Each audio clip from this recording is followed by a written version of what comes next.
അടുത്തത് A D സിയുടെയും D A സിയുടെയും സ്പെസിഫിക്കേഷൻസ് ആണ്. രണ്ടുമൂന്നെണ്ണമുണ്ട്. റെസൊല്യൂഷൻ ഉണ്ട്, ലീനിയാരിറ്റി ഉണ്ട്, മോണോടോണിസിറ്റി ഉണ്ട്. അതൊക്കെ എന്താണെന്ന് പറയാം. റെസൊല്യൂഷൻ എന്ന് വെച്ചാൽ ടോട്ടൽ ഇൻപുട്ട് വോൾട്ടേജ്, അതായത് മാക്സിമം ഇൻപുട്ട് വോൾട്ടേജ് അല്ലെങ്കിൽ ഫുൾ സ്കെയിൽ വോൾട്ടേജ് എന്ന് പറയും. അതായത് 0 തൊട്ട് 10 വരെയാണ് ഒരു സൈൻ ഇങ്ങനെ പോകുന്നതെങ്കിൽ 0 to 10 അതിനെയാണ് ഫുൾ സ്കെയിൽ വോൾട്ടേജ് എന്ന് പറയുന്നത്. അതേ ഡിവൈഡഡ് ബൈ 8 ബിറ്റിൻ്റെ എ ഡി സിയോ ഡാക്കോ ആണെങ്കിൽ ആ n ആണ് 8. 2⁻8 - 1 ഇതാണ് റെസൊല്യൂഷൻ്റെ ഇക്വേഷൻ. ഈ റെസൊല്യൂഷൻ കണ്ടുപിടിക്കുമ്പോൾ നമുക്ക് കിട്ടുന്നത് ഒരു സ്റ്റെപ്പ് സൈസാണ്. അതായത് ഒരു വട്ടം എത്ര കൂടും എന്നാണ് കിട്ടുന്നത്. അതിന് നമുക്ക് 1 LSB ഇൻക്രിമെൻ്റ് എന്നും പറയാം. ഇതാണ് റെസൊല്യൂഷൻ.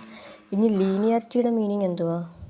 അതായത് നമ്മൾ ഇങ്ങനെ സ്റ്റെപ്പ് ഇങ്ങനെ കൂട്ടി ഇങ്ങനെ പോകുമ്പോഴത്തേക്ക് ഔട്ട്പുട്ട് വോൾട്ടേജ്, നമ്മൾ വരയ്ക്കുന്ന വോൾട്ടേജും ഇങ്ങനെ കൂടി തന്നെ വരണം ഈക്വലായിട്ട്.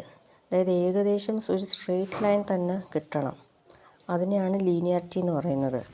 ഐഡിയലി സ്ട്രെയിറ്റ് ലൈൻ കിട്ടണം, പക്ഷെ നോർമലി നമുക്ക് സ്ട്രെയിറ്റ് ലൈൻ കിട്ടത്തില്ല. അതുപോലെ തന്നെ ആക്യുറസി എന്ന് വെച്ചാൽ ഇൻപുട്ടുള്ള ബിറ്റ്സിന് കറസ്പോണ്ടിങ് ആയിട്ട് ഔട്ട്പുട്ട് വരുന്നത് എത്രത്തോളം ആക്യുറേറ്റ് ആയിരിക്കുമെന്ന്.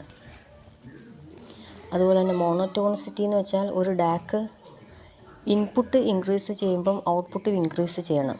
അതാണ് മോണോടോണിസിറ്റി. ചില സമയത്ത് ഇൻപുട്ട് ഇങ്ങനെ ഇത് നോക്കിയേ, ഇത് കണ്ടോ, ഇതൊരു സ്ട്രെയിറ്റ് ലൈനാണ് നമ്മളുടെ അനലോഗ് വോൾട്ടേജ്.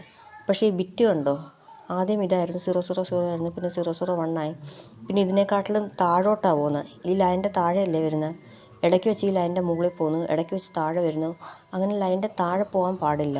താഴെ പോകുകയാണെങ്കിൽ അത് നോൺ മോണോടോണിക് എന്ന് പറയും. അനലോഗ് ഔട്ട്പുട്ട് ഇൻക്രീസ് ചെയ്ത് തന്നെ പോകണം, ഈ ലൈനിൻ്റെ മുകളിൽ തന്നെ നിൽക്കണം. അതാണ് മോണോടോണിസിറ്റി. ഇനി സെറ്റിലിംഗ് ടൈം എന്ന് വെച്ചാൽ എത്ര സമയമെടുക്കും for the output to settle. Output ഇങ്ങനെ ഇൻക്രീസ് ചെയ്ത് ഓരോരോ സ്റ്റെപ്പ് വൈസ് ഇൻക്രീസ് ചെയ്ത് പോകുമല്ലേ. എത്ര സമയം എടുക്കും ഓരോരോ സ്റ്റെപ്പ് ഇൻക്രീസ് ചെയ്ത് സെറ്റിലാകാൻ വേണ്ടിയിട്ട്. അതാണ് സെറ്റിലിംഗ് ടൈം എന്ന് പറയുന്നത്. സ്റ്റെബിലിറ്റി എന്ന് വെച്ചാൽ ഒരു കൺവേർട്ടറിൽ ടെമ്പറേച്ചറോ അതിൻ്റെ ഏജോ പവർ സപ്ലൈ ഒക്കെ വേരിയേഷൻസ് വരാം.